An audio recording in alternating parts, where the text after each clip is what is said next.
DNA Video Productions is a full-service video producer with a fleet of drones, 4K, and HD cameras, as well as a crew of video operators. We handle commercial and residential real estate videos, as well as events for promotional purposes. We create book trailers, both live-action and running stills, music videos, and website videos. We also film series shorts for online distribution and are currently involved in filming a political parody. We specialize in low-cost movie making. Call DNA Video Productions at 941-748-6865 or visit our website at www.dnavideoproductions.com.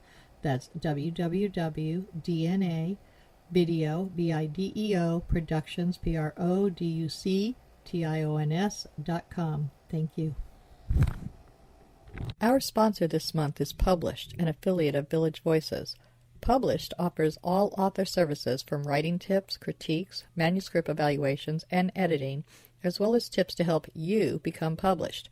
If you prefer to self-publish, purchase the step-by-step book on publishing through Amazon, or purchase services a la carte, from formatting to creating custom covers, or even tips to gather endorsements. The staff is headed by 2 professional writers. After your books are published, either trade paper, electronically, or both, purchase marketing tips, web services, book trailers, or turn your book into an audiobook. Publish provides all your writing, publishing, and marketing needs. So give them a call at 941-748-6865. Contact them online at dgould497@aol.com or go to the website at www.publishedavillagevoices.webs.com.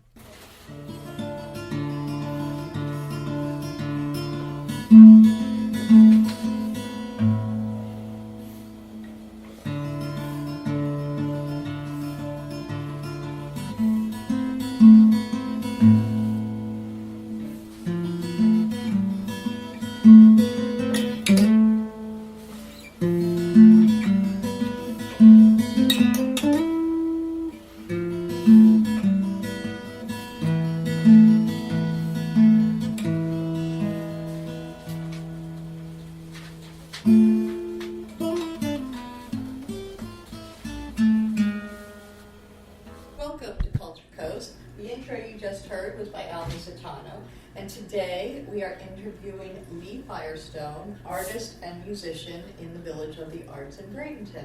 Hi Lee, how are you? Great. Now, tell me a little bit about your early roots when you were a child and your affinity to art and music. Well, I grew up in Fremont, Indiana, very small town. So small that they didn't have a traffic light in the county until 1983. And still, Fremont does not have a traffic light. Still, they don't have a traffic light. No. Does that mean people zoom through town? Well, there's one 4-way stop sign. Okay, so very, very small town. Very small. No schools that you had to go to other cities? Well, no, we had the school. And my father went to the same building, and I had some of the same teachers he had 20 years later. So it was big enough for more than one teacher? Well, the thing is, it's a vacation lake community. During the wintertime, we lived at the lakes. They were all summer houses. So they would ship in kids from, 30, 40 miles away. Do people still have summer houses? They do there. There's 101 lakes in the county. Nice. A lot of water. All right, so your father, is he into music or art? Not at all. And mother? No. No? Brothers, sisters? My sister did some high school art that was really good. Talented, but never pursued it. And when did you first realize that you wanted to do art? Well, we had high school and junior high art class, and I always was a step ahead and made something different than everybody else. They would say, take this and make something, and mine would be 10 times bigger and crazier. All right, so you're making sculptures, or are you making, what is it that was your pull, your draw? Well, I used to do a lot of sculpture and a lot of pencil drawing. After I moved to Florida, I totally gave it up. Now, when was this? After school or yeah, and college? 1983. Did you go to college? No, I didn't. So you went from high school and then you came down here any reason for coming here from Fremont? Yeah, my brother was murdered on Oh. Thanksgiving Day in 1978 in a gas station robbery. He was behind the counter. Up there? Yeah. My mom just hated the town after that and just wanted to leave, and so we ended up moving to South Florida. What pulled them here? We used to vacation. Okay. How old were you? I was 15. So when we died. you went to school I here? finished school. Oh, you had We finished stayed school? 3 more years, finished school there, and 3 days after I graduated, We moved. packed up and moved. And the whole family? Yep. Okay. So you get down here. Have you played any music? Because I know you're also a musician. I played all through high school. I played the concert band, the jazz band, the marching band. I was a drummer, In all percussionist. three? Yep. Okay. And had my own rock band. What happened with your rock band? Did you get gigs? Oh yeah, we were the band in town. And I mean, the basement band of basement bands. My drum set was so worn out that I tied it together with kite string to the rafters in the basement for wooden claps. All right. So, what was your first job? Did you stick to music? Did you continue to have a band here? I did for a few years, on and off. I played a lot in Fort Myers, and it was a crazy rock and roll hair band, till a thing called Nirvana music came along. Really cool hair. Yeah, I had really long hair, a lot longer than it is now. And Then Nirvana came along. Nirvana came along, and we couldn't get a gig to save our lives overnight. Why? Everybody wanted this grunge. What is it that you did then for a living? Well, growing up in this small town, families had farms, so I learned to change tractor tires and truck tires as a 14, 15-year-old kid. I was really good at it, so I became a tire man out on the road doing road calls. And For big trucks and stuff? Yeah. Which is decent money because it's the big guys. It was. Yeah. Yeah. And then you just did your band and artwork stuff after work? Well, I didn't do much artwork then. Didn't have time for a band. Did that for about 5 years till I met a woman from Sweden who was 10 years my senior. And she came and seen me working one day and says, "You're done. You're quitting." She was a millionaire and said, "You don't have to work no more. We'll just travel the world." So did you travel the world? Yeah. That's a cool Yeah, experience. we had a place in Sweden, we had a place in New York City, right on Central Park, and a house in Florida. So somehow you got into the wonderful, wonderful life. Yeah, overnight. It was, like my friends would say, it was like winning the lottery. Yeah. One day you're out sweating, swinging a sledgehammer, and the next day, you're in Sweden. So what stopped the traveling? Well, we were together for almost 15 years. We had a child together. Kind of really grew apart. The traveling had to slow down once the child came along? Well, not much. A little bit. She was a jet setter, so she was always gone, and more or less I raised my son alone most of the time. I got into radio. Now, when you say you got into radio, in what way? 10 years earlier, before that, I used to like this morning show down in Fort Myers, and so I didn't have time every day to listen to it, so I would just pop in a cassette tape and record the show. And I recorded over 250 cassette tapes of the show.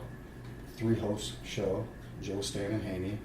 They kind of split off.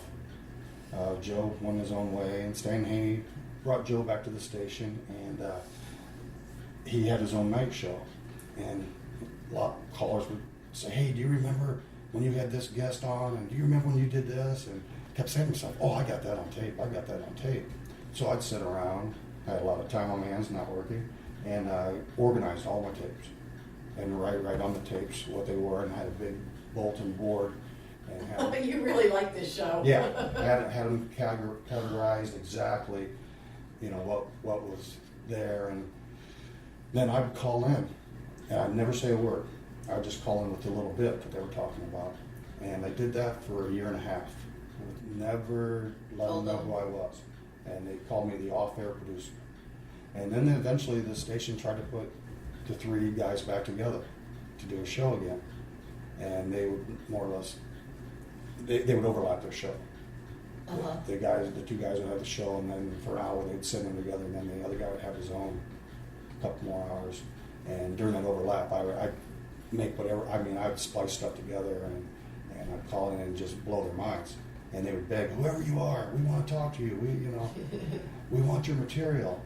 And eventually, they were doing a live promo, and I walked up and said, "Hey, I'm your guy."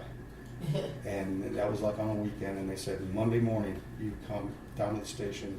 We want you. We want to hire you." Well, I walked in. Never been in a radio station in my life. They hired me to produce their new show, 4 hours a day, do a 4-hour best of their old material. So 8 hours a day, I'm on the air. I had to spend 4 more hours a day producing the best of show. So I spent a lot of time at that radio station. And I did that for a couple of years. And then one day, my wife now, Liz Wild, walked in the building. They hired her to do nights. I had to go down and grab her out of the conference room and show her where the studio was. She was the first day in the building. Well, I showed her where the studio is, and I walked to my office, turned on, the radio's on, and I hear her say to her, everybody on air, thousands of people, and I just met my next husband. I thought, she probably does that every station she goes to. But she meant it. That's incredible. She just decided said, right there on the spot that she'd seen what she wanted. And she says, I don't remember even saying it. But you have it on the air. Yeah. You were taping everything. And a lot of other people heard it too. That's funny. All right, so now you've got this radio gig. How long did you stay in radio? Did it for probably another year and a half. And then what? Well, in the meantime, you're still playing the drums for yeah, bands. Yeah, a little bit here and there. But radio really takes a lot of your time, especially producing a #1 rated show. Change at the station. A lot was going on, a lot of inner turmoil from show to show. Yeah, radio's just, it went through a real hard time. And, people stopped listening, and Clear Channel came in and took over and made everything synonymous with each other. Well, the morning guy, Joe, he had mornings, we had afternoons, and Liz was at night. They ended up firing Joe's whole show, firing Liz's whole show, and we didn't get fired, but I got pissed off and quit. Okay. That day. Which kind of killed the show. Well, yeah, it kind of killed the whole station, in my opinion. And I went to Liz and said, hey, I quit. I don't like what they did. And she really respected that. And we weren't even dating at the time. But she respected that, and things changed. Okay. So now you're you're doing that. How are you making a living? Because you have a son still that you're raising. Yeah. And you're now without a radio show. Yeah. So what did you do? Well, at the time I was breaking up with a Swedish woman and living on my sailboat. I had a 35-foot sailboat. Ended up dating Liz. Since I knew a lot about boats, I ended up working in a boatyard and got a new band together called Killer Dig It. Killer Dig It. Yeah. Okay. How many people in the band? 5 people. It was only supposed to be 4, but nobody wanted to sing. That's always the way. So I gave up the drums and became a lead singer. Oh, who took over the drums? The guy who did the lettering on the back of the boats. So everybody in the band worked in the boatyard. Okay, so they were all talented guys. And so you've got the boatyard band, and you're playing out. Yeah, we'd play out and we'd play at the boatyard. And you're singing. Yeah. And not being the drums. Now, was the drummer better than you, or were you better than him? I thought he was great. Okay. Yeah. That's So I guess that's a yes. Okay. That's a good reason to go to the singing. So. He actually played with the guys before, so they were really used to his style. And did you? So you're working in the boatyard and you're singing and doing gigs in the night hours and dating Liz and raising your son. Yeah, so it's a boatyard that was right on an island. Pretty full life. Fort Myers Beach, and so you're still down at Fort Myers at that point. So we came up and you're up here now. You're working in the tire industry again. And we had a beautiful house out on the island. It used to be the governor of Florida's house. We used to come down to these art walks. Did that for a few years. Come down 3 or 4 times a year and just thought it was the coolest little place ever. She grew up in an art community in Ohio. Well, yeah, I think the Village of the Arts is unique.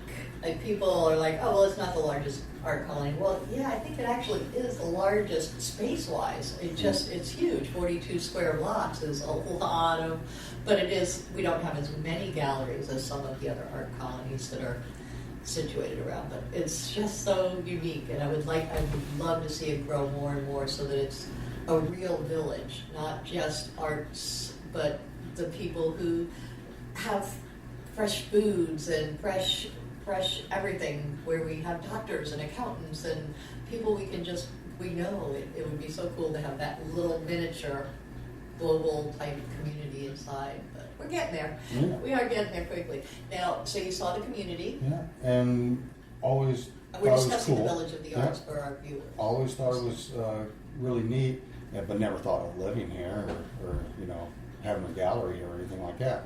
And I was making a lot of art at home, which the whole collage thing came by accidentally. Let's explain this. Working at your artistry. Working at the garbage company, some of the guys would bring in things on their trucks, and a guy brought in a scratched up guitar one day, and I said, "Hey, can I have that?" And he said, "Sure." Behind me was a recycle company, so I went back and grabbed a couple Rolling Stone rock and roll magazines and came home and collaged them on the guitar. Well, a few people come by the house and I think she took a picture of it and put it on Facebook, and people just fell in love with it. Can you make me one? Can you do this, do that? And so I had to ask the guys at work for a couple more guitars. Within a year and a half, I had over 250 guitars. Wow. Acoustic, electric. So what kind of prices do you get for a collage, or does it depend on what the collage theme is? It kind of depends on how long it takes to make it. Okay, you're tying your time and effort into the price. Okay. But I have acoustic here that are $30, but I've sold them for $150 before too.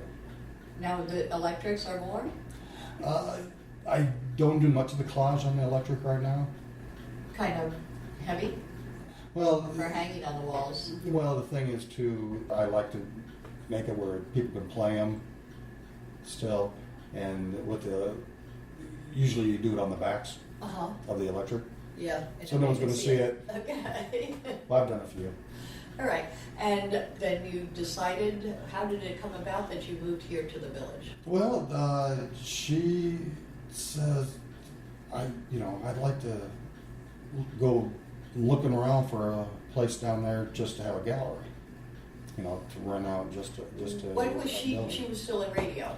But she was doing the radio here locally in Bradenton. I was just addicted to it at this point. I had over 100 pieces hanging in the beach house. You needed a gallery to put them in. She said maybe we could go down and go with somebody else or just have your art in somebody else's building. Well, let's try it. And this lady that owned this house had it for sale and then took it off the market. Called us up one day and said, if I'm going to sell the house, I'm only going to sell it to you guys because I really like you. So we ended up buying it and living in the gallery. So you've moved out off of the island, you're here full-time resident. Yes. And part of the creative community of the village. Some days, we have 200, 300, 400 people come through a night. We need more art.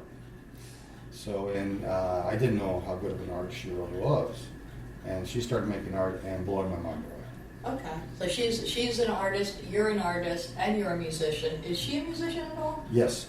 Okay, what is hers? Never mind, I will get that when I interview Oh, her, because yeah. I'm doing... She was in rock bands as a teenager too. Oh, very cool. So you guys are very compatible as far as all of your interests pretty much line up. Yeah.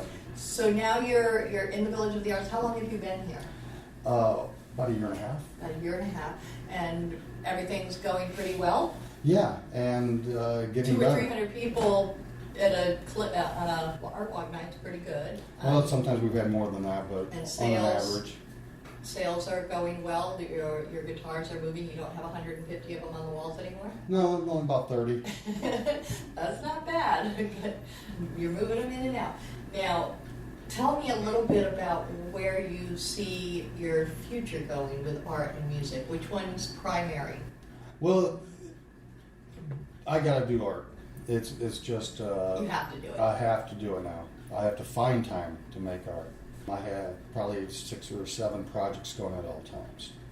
So when one's not going well, you switch to the other and get your energy back? That or like this piece here, I'm always looking something to add to it. So let us tell our listeners what piece you're talking about. You're doing a collage. It's a collage, 5 foot by 3 foot, and it is the cover of Rolling Stone magazines.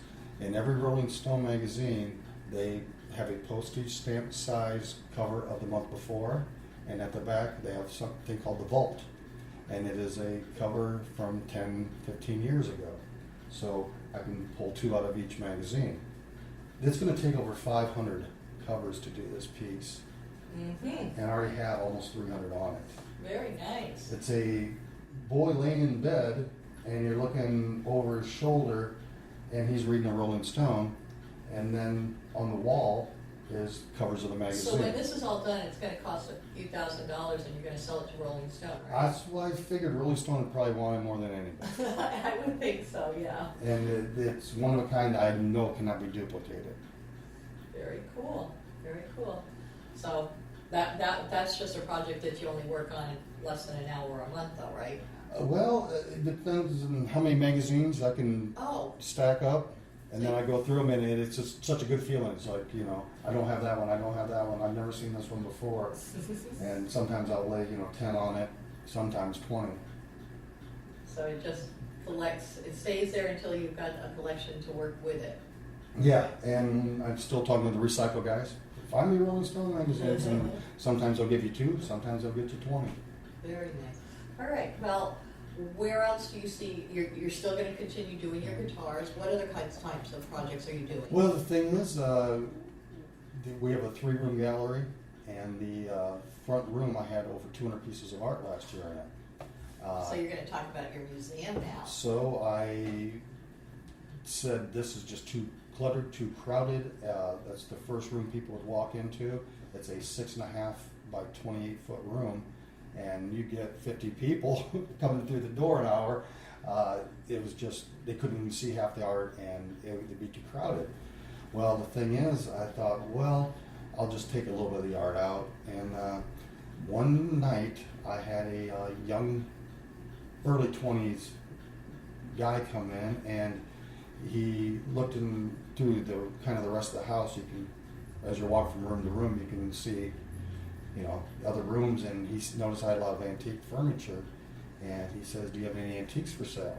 And I said, "No, but I am looking for an old Victorian couch to make my living room look like it's 1925. It's when the house was built." He said, "Well, I don't really have Victorian, but I do have a parlor set that was owned by the vice president in 1889, Levi Morton." So I went and looked at it and had to have it. Well, I stuck it in the living room. My wife said, "This looks like a mortuary or the most uncomfortable thing she ever sat on." And I said, "Well," and she said, "Let's sell it." And I said, No, I'm going to put it out on the front porch." And I thought I'd just make a little seating area there. Well, a couple days later, I find a 1920 player piano, 1930 typewriter, an 1850 desk and said, well, I'll just make this front room look like it's 1925. That way you just step back in time, you look around, and then you walk in the other rooms of the gallery. Well, one day I'm out and I find a water ski from 1950, and it said a certain ski school on it. And so I investigated that and found it was a lady who lived here in town that opened the ski school and Bible school on the river. I thought, well, I'll hang that up there and make a little plaque, about what she did. And it just got me thinking that there's history in this town that people don't know about.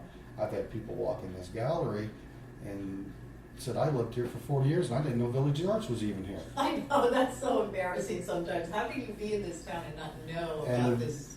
Village of the Arts has been here for over 15 years.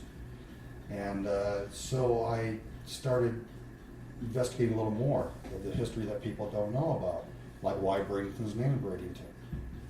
Because of this castle that was built in 1850. Right. And so I went out and took a good picture of that and found all the information to frame that. And then we have Tropicana, home base here. Mm-hmm. And so many other things. You're right. The history here is deep. The Hampton Inn, it used to be, what was the original name of that hotel? I got it somewhere because that's my next piece we're framing and hanging up. We just did some investigation on that.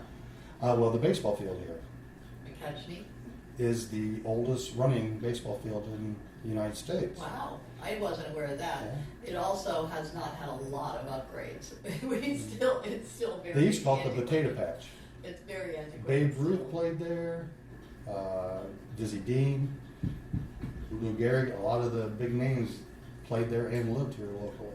That's very neat too. So So, you're putting that history together at some point. Put it together, frame it, hang it on the wall. So I decided to make a curiosity museum. And a very small curiosity museum. It's actually the smallest museum in Florida. you check this out. Oh yeah. Okay. I don't think nobody has a museum that's 6.5 feet wide. Now, are you going to be? That's an antique clock, of course. Of course, it's an antique clock. So you're going to keep this in this gallery, your antique Bradenton gallery, basically, correct? Yeah. It's all about local history. Yeah, and it's things all that you're Bradenton expanding. History and Curiosity Museum. That's very cool. And are you going to make it a nonprofit?